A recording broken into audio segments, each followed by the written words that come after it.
Non-Irish Golfer Podcast coming at you here. Ronan McNamara in the hot seat today, and I'm delighted to be joined by the Western Warrior, Mark McGowan. Mark, how are you getting on? All right, Ronan. Seems like the people have spoken and we're going as a two ball. Well, we had great success with it last year, so this was long overdue in my opinion. Yeah, where is Pete this week? Anyway, he's off in some far flung destination, is he? Some far-flung destination across from me in the office here. He's gallivanting and fluting around. You know yourself. Mark, look, we've a big week this week, and you're in Sligo for more reasons than one. It's not just because you live there. You're going to go across the road for us and cover the Connolly Motors West of Ireland Championship this week. I'm sure as you look out your window there at the lovely dark clouds, have you got your Wellington boots, got your waterproofs ready to go?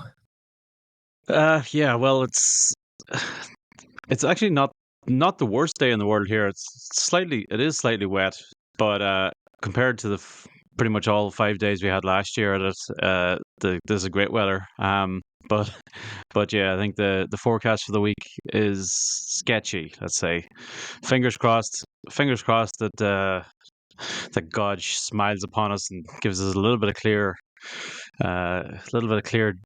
daylight. But yeah, I'm not holding my breath. How long are you a member there now? Is it 2 years now you're there? Well, last year was my first, yeah. So you're into your second year. So you should be an expert at this stage. Like, you should be going out now on the Friday morning and asking fellas, do they need a caddy?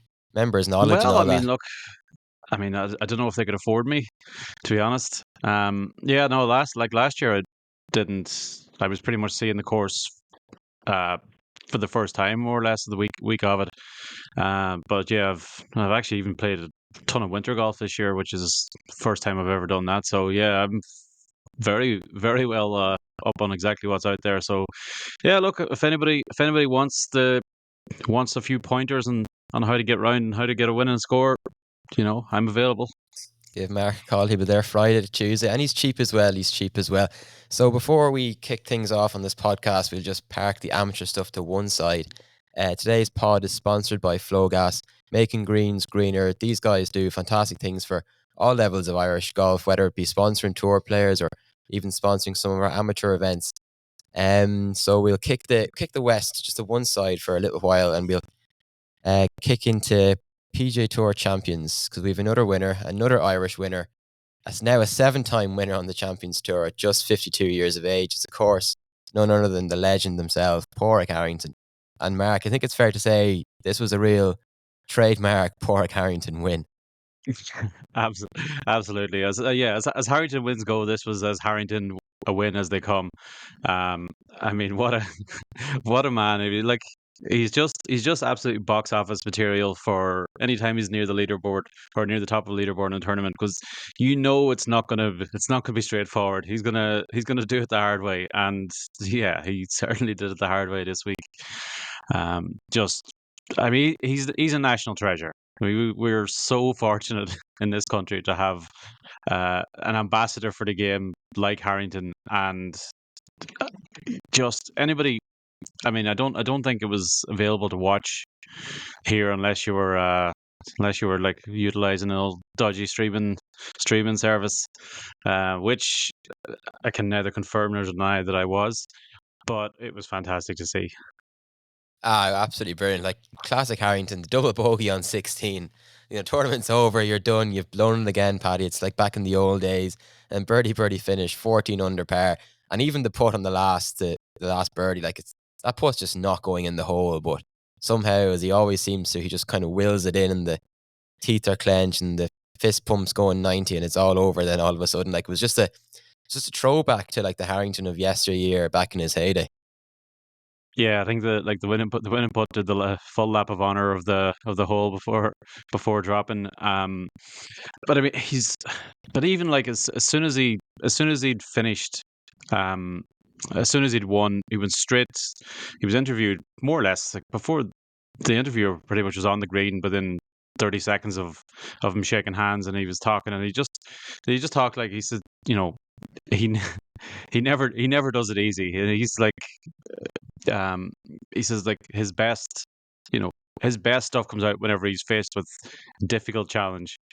He says like when he's got an easy shot in front of him, he's at his absolute worst. He says, but whenever it's like his back's to the wall, that's when he's at his best, and that's exactly the way it was. I mean, to double bogey 16, which I mean the double bogey came out of nowhere as well. He'd been playing like really really solid.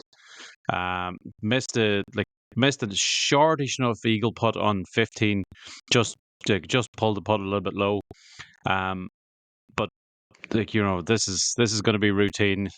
Not to any, and it was anything but to regroup after the double bogey and suddenly go on one down, like to birdie the next two, and the birdie on the par three 17th. So he birdied it all three rounds. It's by no means an easy hole.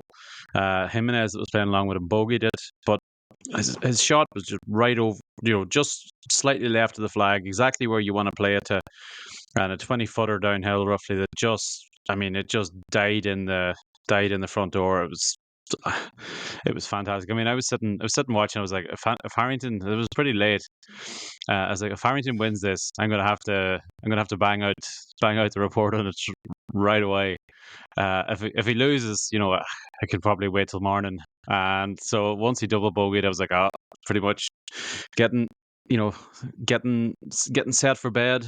As soon as that birdie putt dropped, I was like, I am definitely not getting an early night tonight. Yeah, yeah. Some leaderboard as well. Like it was like a throwback to an old European Tour event with Tung Chai, Jaidi, and Miguel Angel Jimenez. Like it's brilliant to see Harrington winning again because he had his battles with pneumonia and a collapsed lung over the winter, and that really did kind of curtail the early part of his season. Like he had a lot of starts on the two main tours and never really kind of got to show his best self. And now he's playing in the Houston Open in Texas this week. Only Irishmen in the field, and you'd back him to put on another good show. And he seems to be back to himself. Swing speed is up. He's hitting the ball a mile again. Like so, he's definitely out the other side of his health issues.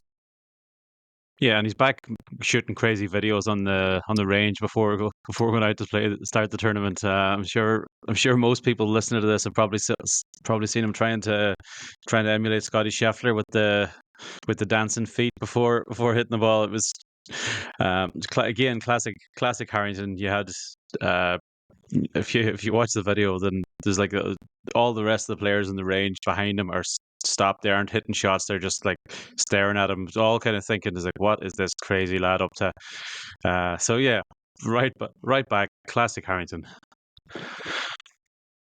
Yeah, absolutely, absolutely. Moving on to the PGA Tour as well, we had Seamus Power. It didn't quite happen for him on the final day, but before we get into that, Peter Malnati picked up his first win since 2015 at the Valspar. And look, I think probably going to be interview of the year. Would you say, Mark, after that one?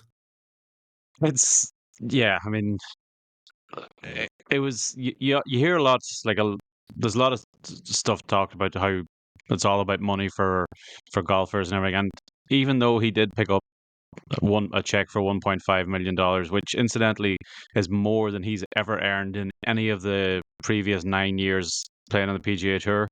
This 1 week alone um is gonna top anything he's earned in any one individual season. But I mean, money was far from his mind. I mean, he was like the emotional walls just completely crumbled. And you just see how much it meant to him. The interview was fabulous, and I mean, he talked about you know how how it's gotten much tougher out there as well. Like he's a 36-year-old. He's pretty much the quintessential journeyman PGA Tour pro, and I don't mean that in any sort of a derogatory way. Because I mean, if you keep your card for 9 years playing on the PGA Tour, like you are an absolutely superb golfer, and it's an incredible achievement in itself. Uh, but just the way he broke down, the way he talked about how he didn't know if he would ever get another win. About how how it's a struggle week to week trying to trying to balance. I mean, he plays a really heavy schedule. Last year, he played 35 times. I mean, and that was without any major appearances. If you think the likes of your Scheffler and McIlroy and those guys probably play like 22, 23 PGA tournaments, including the 4 majors. Like, so he's nearly going, like, he's nearly playing double. He is playing double the regular PGA Tour tournaments that they are playing. So, yeah, I mean, to be out there fighting for your career, fighting for your job, with a family to balance and everything, it is like an extremely tough life. But even though he did reference, he says like it's fantastic, and the people see like weeks like this and think it's the best thing in the world, and it is the best thing in the world. But then on the flip side, they don't see the grind. They don't see the weeks where you turn up, you miss the cut, you're on to the next place, you don't see your family, all of those things. But yeah, he's not a winner that's gonna do great things for like the like we've No, talked a lot about he's not going to PGA do Tour great being a little things bit for underwhelming. viewing figures or nothing. No, he's not. Like you Yeah. mentioned it there, it's another poor. It was a really, really poor event that's kind of been glossed over by another sort of feel good story winner. Like we've had any amount of them this year. Like the quality I thought was absolutely shocking throughout the final round from almost everybody, including Peter. Like he did top a shot on his way around. Some of the shots I saw in the couple of hours I watched were just horrendous. But like I think we need to have a little bit of a conversation about Cam Young as well, because as much as Peter Malnati went out and won, and like it's great to see him win, like Cameron Young, if ever you were going to have a chance, surely that was it, Mark. Like he was tied for the lead with 2 holes to go. And then what he did in the 18th was, almost unforgivable. Leaving a birdie putt, what was it, 9-10 feet short? And you end up 3-putting to miss out by 2. Like this guy's got a problem. Yeah, I mean the tee shot was like miles left. The tee this wasn't one that just missed the fairway or was unlucky to find a bad position. He was extremely fortunate with the tee shot that it stayed in bounds and that he had any kind of a shot. And in fairness, he did play a fantastic second shot to get it onto the green. But yeah, as you said, I mean the birdie putt was miles short, and the par putt then. I mean, yeah, it's 9 or 10 feet, but it was a 9 or 10 footer that was never going in. Like it never had a chance. It missed the hole by about probably 3 inches sliding past. Like, so, yeah. I mean, it is concerning. I mean, because we've all talked about it. We know the potential he has. We've been fortunate enough to hear Paul McBride talking about being at college with him, seeing up close in Dubai when he caddied for him earlier this year, seeing like how much he'd progressed and everything. And he's an absolutely sublime talent. But he's having serious problems getting over the line. And we've seen this with other players before. Some players have made that breakthrough win and then gone on to win several times. Others have never done it. And there's only so many years you can keep plugging away without getting the wins, without getting those rewards, because the doubts are going to set in. And once they set in, they tend to set into across all facets of the game. Yeah, absolutely. I agree with you there. And just quickly to touch on Seamus Power, I thought we'd be coming in here today waxing lyrical about a win that would get him into the Masters, but unfortunately it wasn't to be. Final round 76 to finish in a share of 26th position. It's really one that kind of got away in the end for him. When you look at the world rankings, like it looked like at the minimum he was going to break back into the top 100, but he's actually dropped from 103 to 105. Just never happened at all. He was nervy from the off. Probably it's fair to say that himself and Keith Mitchell teeing off in the final group together just dragged each other down to the bottom of the ocean. Like one of us is going to go, we're both going to drown together here. Like I gave up when I think he dropped a shot on the 7th or 8th hole. I was like, right, that's all she wrote. But like on the positive note, Mark, it's good to see him back. Like, he's been playing solidly in a lot of big events this year, and to see him hold a 54-hole lead after being injured for so long, it was good. Like, it's good to see him playing well again. Yeah, I mean, look, you have to take the positives from this. We're going to sound like Peter here now, being overly positive. But I mean, Seamus hasn't been in contention at a PGA Tour tournament since he won in Bermuda. What are we talking? Like nearly 18 months ago now. Like, I mean, it's tough situation. It's a tough golf course. The wind was whipping up. It is a place where once things start getting away from you, they can get away pretty fast.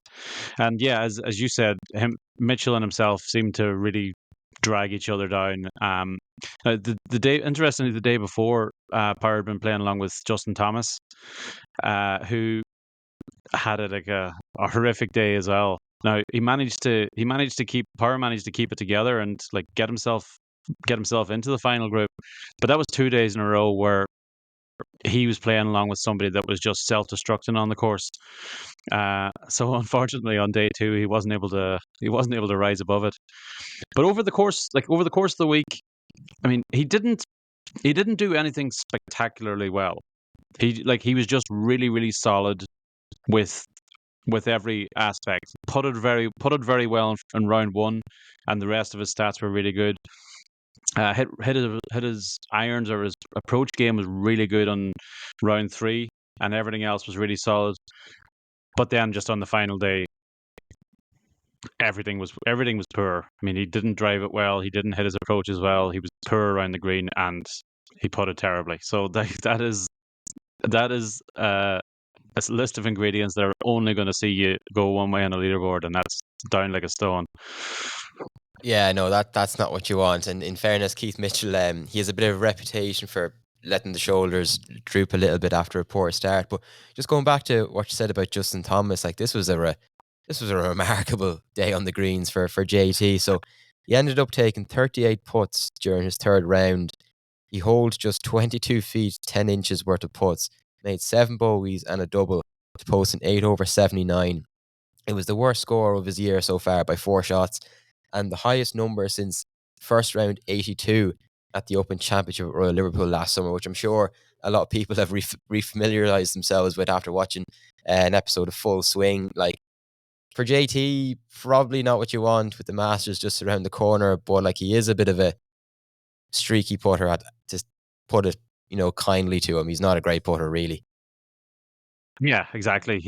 I mean, a lot of the stats in his game were well down last year, but putting was the most concerning one.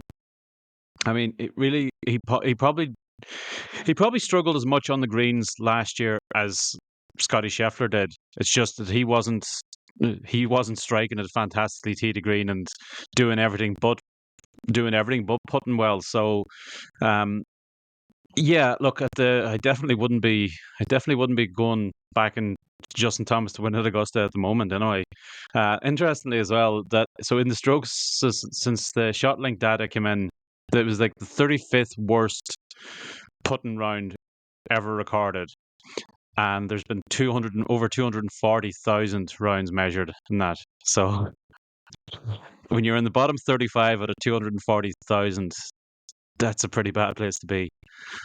No, it's not ideal. But look, 25-1 for the Masters. Lump on it. Let's go. So LPGA Tour as well, Mark. We had another close week for Leona Maguire. T13, not a great weekend. Rounds of 72, kind of knocked her out of contention. Like, she was flying high through 36 holes. Just seems at the moment, like, looking through her results so far, not quite putting the 4 rounds together as of yet. Yeah, and in many ways, I mean, they're completely different styles of player, but there's a lot of parallels you can kind of draw between her and Rory McIlroy's play this year, and that we've often seen these tournaments where there's been like one really good round, and then 3 very average at best, and well, by their standards, probably quite poor rounds. and that was, I mean, we saw it was the same thing in Saudi Arabia when you were over following her at the Aramco. Again, similar again this week. Just not quite. I mean, she's just not quite firing on all cylinders at the moment. I mean, it was a tough, again, it was a tough golf course, tough and very windy conditions, and she wasn't able to put the ball in the fairway enough. I mean, we all like she's not the longest player, so hitting fairways and then hitting greens off the back of that is like obviously the strength of her game. When she's not hitting the fairway off the tee, it puts a lot of pressure on the rest of her game. And she just, yeah, she missed too many fairways and then way too many greens off the back of that. So, I mean, will she be concerned? I'd say she's probably a little bit concerned that she's not rounding into the form that she would have been expected. I mean, we do have like the Chevron Championship coming up a few weeks down the line. So, I mean, she could go out and have a good week this week and suddenly be like arriving at the first major of the year and with her game in great shape. So it's not overly concerning, but it's not ideal at the moment. Yeah, she's more time to turn it around than McIlroy does at the moment anyway, which is a good sign. No, look, her goal this year is to peak for the 5 majors and the Olympics. And the Chevron's a major she hasn't got a great record at anyway. So you'd wonder maybe with it being in April, is that kind of before the era she wants to peak at? But no, like it's good to see her with a finish of T13. Like it wasn't the greatest weekend in the world for her, but like there is plenty of good stuff in there. Like, as you mentioned, it is a little bit like Rory McIlroy. Like it's just about putting it all together. And just a quick note on the winner, it was of course Nelly Korda. She beat Ryan O'Toole in a playoff. Both players were tied on 9 under par to win the Fairhill Serie Pack Championship. She's going well. She's had a bad year last year, but she's now off the mark now with a couple of wins. Like you'd expect her to be, speaking of peaking for the 5 majors and the Solheim and the Olympics, like she'd be a front runner for all of those. Yeah, absolutely. I mean, how many major championships does she have? Is it just the one? I think just the one, I think, and the Olympic gold. But I mean, she was so it looked at one point like Nelly was going to kind of start to become a real dominant figure in women's golf, and then I mean, she was unfortunate that she like had a blood clot, like she got a blood clot in her arm. I think it was early last year, and it was around this time last year. I think she had to pull out of the first major, and it took her a long while to really get back. But I mean, that's her second win this year. She's back to number 1 in the world. She's top of the rankings. Yeah, she's got like every single weapon. I mean, she hits it miles comparative to the rest of the field. And I mean, when she's reading off victories at the rate that she's currently reading them off, you'd be surprised if she doesn't take one of the big 5 or the big 6, I guess, with the Olympics this year. You'd definitely be surprised if she doesn't put her name on one of those. Yeah, absolutely. And as you mentioned, world number 1 again. You have to admire her for it. Moving on to a bit of the amateur stuff now, Mark. It's a big week for Irish amateur golf. The season really kind of starts here. West of Ireland, Connolly Motors at West of Ireland in Ross's Point or County Sligo Golf Club, depending on where you stand on that one. Plenty of big names heading to Ben Bulbin this week. But before we dive into all things West of Ireland, I caught up with 2021 champion Hugh Foley a few weeks back just to talk about the season upcoming. Is back in 2022. He was the first man since Darren Clark in 1990 to win both the North and South of Ireland titles in 1 year, to take his current major tally to 4. And unfortunately, last year wasn't really his year. A winless season. He missed out on the Walker Cup. He lost his Irish place, so he'll be teaming up on Friday, eager to prove point that he's probably still the man to beat in Ireland. And we have a few minutes here of you, just for all you to listen. Definitely hungry for playing well and trying to win. And yeah, I'll just kind of piece together the season, play Australia, and then hopefully get to play a few more Irish championships. I'd love to, and the goal was to turn pro this year. Haven't played the Walker Cup. That didn't happen, so you have to kind of adapt and change your plans, I think, rather than just go for the same plan without having ticked some of the boxes. So the goal next year is to put a season together and really just get better. Like I said, not worry about teams and just get better. And with that, hopefully comes chances to win, and hopefully get to play a few more Irish events. I love playing in the courses that we play, and I'd love to win again. I think everyone would love to win, but overseas as well. I think that's a big thing. A lot of the guys out there on tour, you look at their records, and they won at home, but they won away as well. So that's the aim of the game. You're traveling every week and trying to bring good golf with you, and hopefully I can do that. Have a chance to win. Whatever it is, the Scottish Am, the Brabazon, any of these things. Just go and play and try and win rather than just making cuts.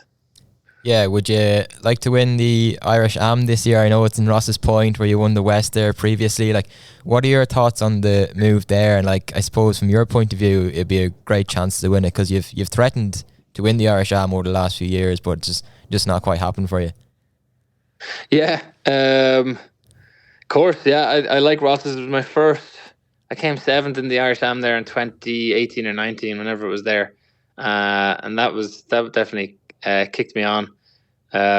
So I like it. May is a bit friendlier than March or April playing the West. So it's a great place. I love it. Stay with cousins of the Keelings, the Arnolds, and I love going there. I love the clubhouse and the atmosphere and everything.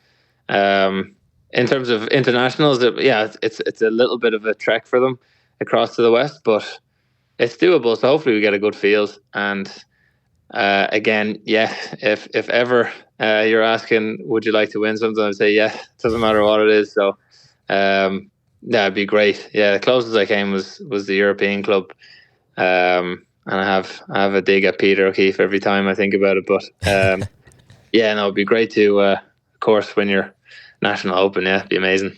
Yeah, and like you mentioned, we've mentioned the quality of the golf course before in conversation throughout the year. Like, we really do have some fantastic links golf courses in particular, and it feels like the eyes of those amateur golf are going to be in Ireland next year with the Amateur Championship coming to Ballyliffin.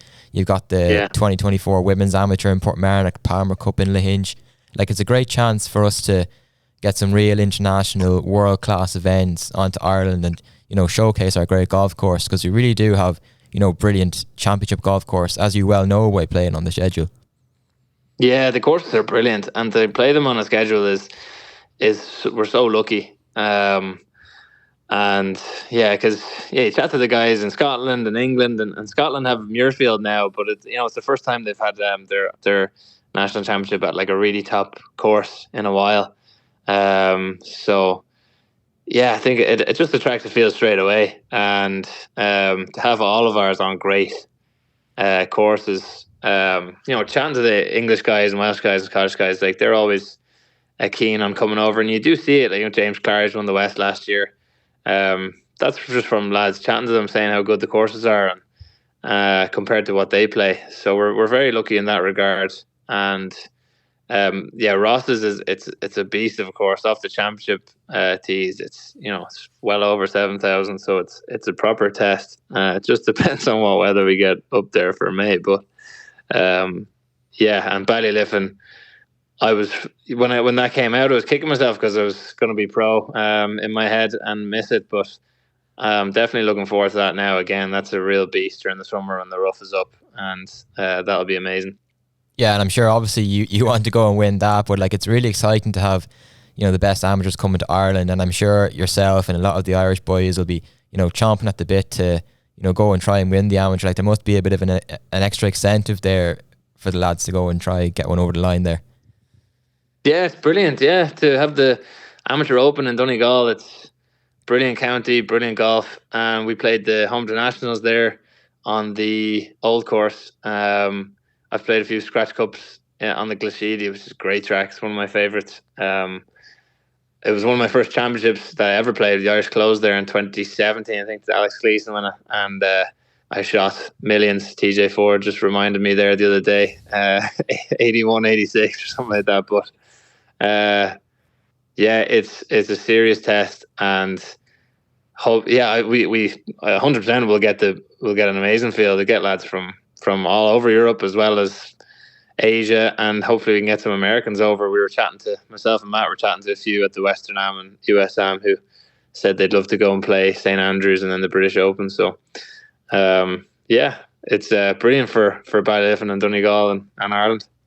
Yeah, exactly. And like you mentioned there, like all the lads you're chatting to about how great our golf courses are. Like, does that just kind of show how important, word of mouth is, that you can actually get, such high quality players to come and play in championships in this country? Yeah, it's just the history of it, isn't it? I mean, you look at Lahinch, what is it, 18 something. It's going on till that's going to get a great field. Obviously, you're going to have the Palmer Cup there, and then you're going to have a Walker Cup there in 26. We were saying it, like, we imagined the 25 and 26 South could be brilliant fields, and deservedly so. And that's, I don't know who gets those things over the line, who gets the Walker Cup to Lahinch or the amateur to Ballyliffin, but it's brilliant to have that history and golf history, and Ireland's such a brilliant country for the history of golf, and hopefully just keeps promoting Irish golfers to succeed, because obviously there's been like a little bit of a gap there for a while on tour, but there's no shortage of history, and as long as we keep those championships and those venues, and I don't see why not, that we can't get more and more people up through the game and onto the tour. So that was Hugh Foley chatting to us there earlier on in the week. Mark, what did you make of that? Yeah, well, first of all, I mean, fair play to Hugh. He's a great supporter of all the championships. He's like, he goes and plays in all that he can. I mean, like, as a former winner of virtually all of them at this point, as he was talking about. It's great that he's going to be down again. Interestingly, I was actually talking to Mrs. Arnold, that he was talking about, that he's staying with there. I was down at the driving range the other day, and she had her young son down there, and yeah, the young lad, he's only a beginner golfer or whatever, but like, even though like Sean Keelan and Patrick Keelan are his cousins, like, he was talking about, like, he was so excited about the fact that Hugh Foley was going to be coming down, staying with them, and that he was going to get to go out and follow Hugh around the golf course. And he did mention that he was going to be caddying for him, but I think his mother quickly quickly put cold water on that idea. I think the bag would be bigger than himself, but yeah, I mean, look, I mean, like Hugh said, things didn't pan out the way that he had hoped. But I mean, it's great to see that he's putting the shoulder back to the wheel again, and he's going to be dead set on, righting the wrongs. Like, you could say that kind of cropped up last year. Yeah, and Hugh will be obviously one of the favourites. He's playing in the feature group, I suppose you could call it, with local man TJ Ford and Walker Cupper Matthew McLean. A couple of other big names in the field: Peter O'Keefe, Bridgestone Order of Merit winner David Shield. You've got Keith Egan. You've South of Ireland champion Collie Campbell. You've Jack McDonald, who's a regular at the top of leaderboards in Irish events. Can this week be his week, perhaps? You've got other lads. You've got Shane McDermott, probably the big name in the qualifier. Jake Whelan's playing. Like, got a lot of decent names there. You've yeah, it's a decent field. It's probably not the greatest field in the world, Mark. Not as good as last year. James Fox as well, North of Ireland champion. So, like, it's grand. It'll be a good week. You mentioned Hugh Foley there having a caddy. He generally does like to bring a caddy with him, so you might want to get your ear in there, Mark. Get a word in, so you can loop the bag for a couple of days. Are you looking forward to the week? I know you're going to be there pretty much all day, every day, I'd imagine. Like, you went last year. What was it like? Yeah, I mean it's a great week down here. I mean the club really embrace the week. I mean it's a big, like, you have the qualifier Wednesday, practice day Thursday, and then the tournament runs Friday through Tuesday. So like it's a lot. It's a lot of there's a lot of time that the golf course is not available for the members to play, but like the membership embrace the tournament in a way that you kind of rarely see anywhere else. Like there's so many of them will be working like on a voluntary basis. I remember like last year at the end of one of the days while I was in the I was sitting up in the members bar tapping out my reports, and you just see like a fleet of about there was like 40 or 50 members all gathered and all went out like doing like divot work on the golf course and everything. And as we talked about, like the weather was pretty horrific last year. Like, so to see that many people willing to go out and get soaked, just to refill divots and everything, it's quite incredible. But it's a huge thing for the area as well. I know, like, so David O'Donovan, the general manager, has spoken a lot about like how many people from the area return, on Easter weekend to go to the tournament. Um, it's become like a sort of like an annual pilgrimage home.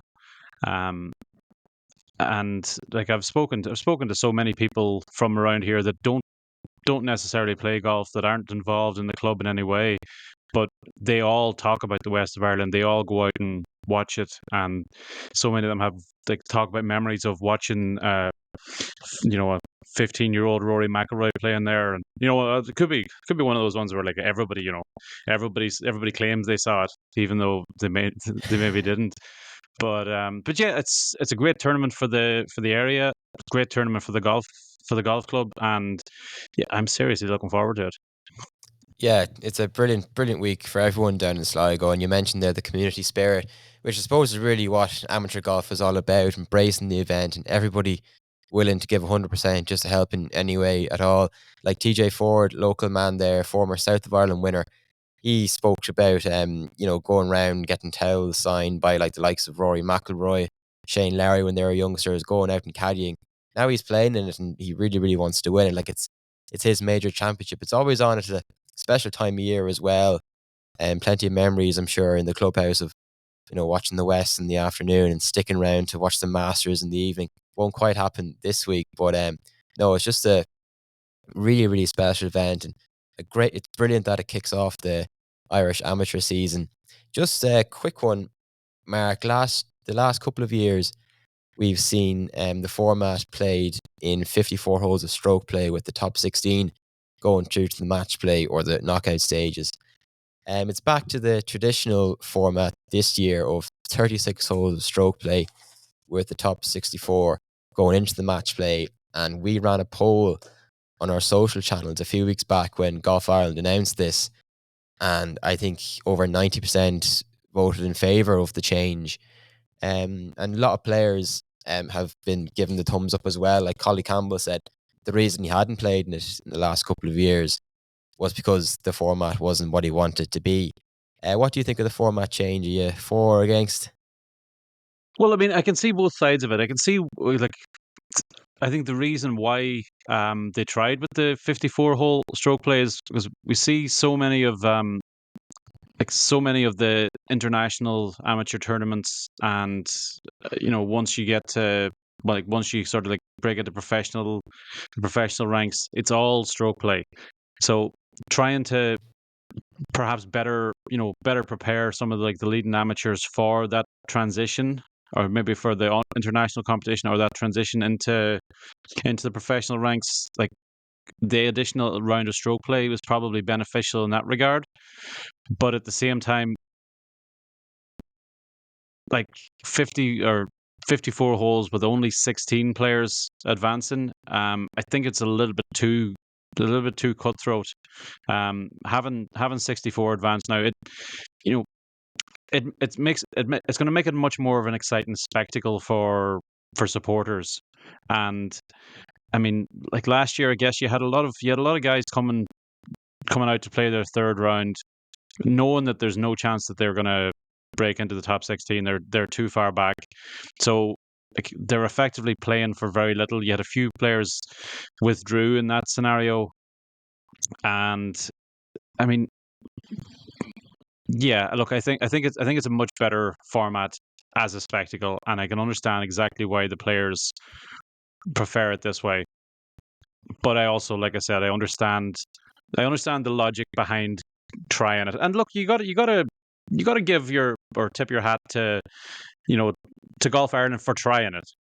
Look, it's turned out that it probably hasn't worked, and they've they've decided to go back. But props to them for trying it at least. Very much on the fence there, Mark. No, look, I'm in favour of the format going back to the traditional way. I just think I agree with you there. Like the 54 holes and top 16, like if you no hope making the top 16, if you're struggling, you're going to go out on a really horrible day. There's also the cost element as well. Like you're going to have to book an extra night just to have no real chance of qualifying. Whereas you could have two really bad days.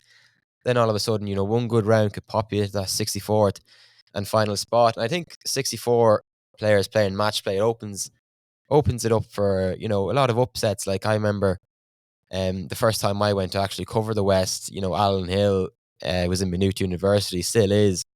He beat a load of former winners. He beat Keelan Rafferty. He beat Hugh Foley as well, who we were talking about, on his way to the semi-final. And of course, probably the greatest story of Irish amateur golf in the last couple of years for sure was Quentin Carew, 64th qualifier at the Irish Close, went on to win the whole thing. Like, so it just shows you, like, there can be a fairy tale story hidden in those 64 players that maybe you wouldn't get with the top 16. Yeah, no, absolutely, and well, I did.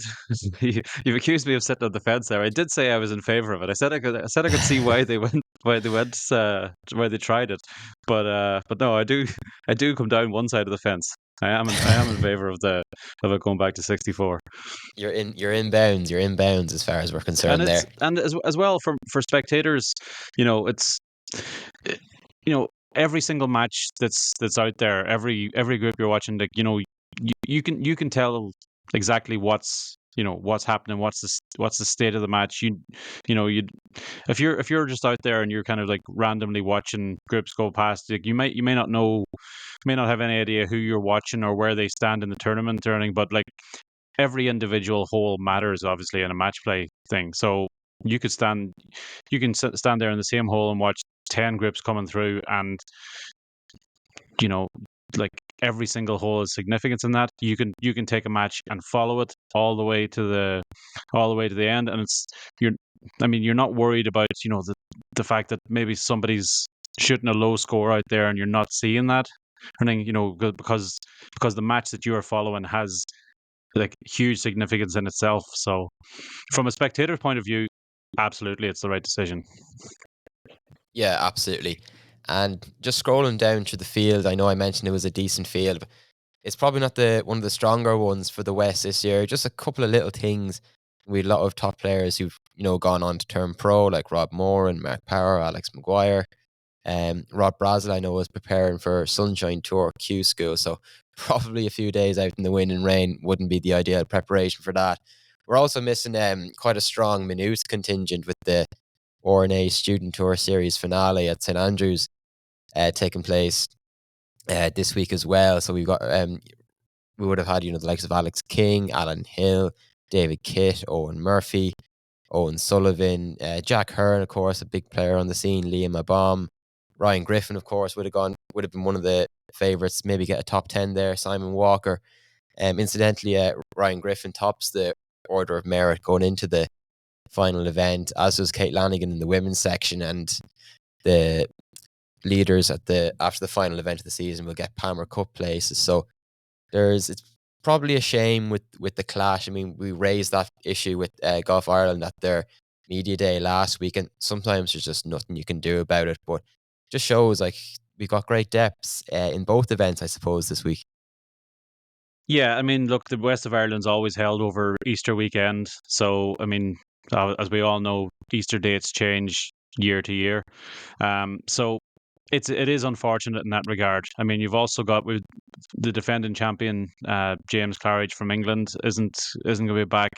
He's also the defending champion at the Berkhamsted Trophy, which starts in England. I think this is the day after the West of Ireland, so he's gonna play in that one instead. And considering how considering how wet and windy it was here last year, you probably wouldn't really blame him for deciding he'll stay closer to home. Um, but yeah, and it's unfortunate. But as you said, look, some things you can't you just can't legislate for. It's you know you either stick with the Easter weekend or you try and shift it around in the schedule. And I think moving it from the Easter weekend would take away so many different aspects of the tournament. Like I said, we talked about a lot of the support, the tradition around here in Sligo about the Easter weekend dates.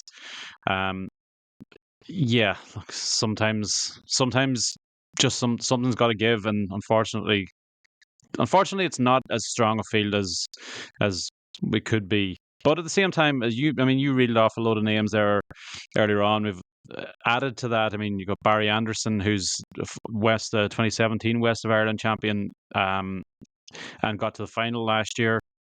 Barry's a County Sligo man himself, even though he's living in Cork these days. He's playing in it. You got the ageless Joe Lyons. Hope Joe's another former West of Ireland winner, made it into the top 16 last year. So even though you can list off a lot of names that aren't here, like there are more than enough players in the field to make this a really, really good championship all the same.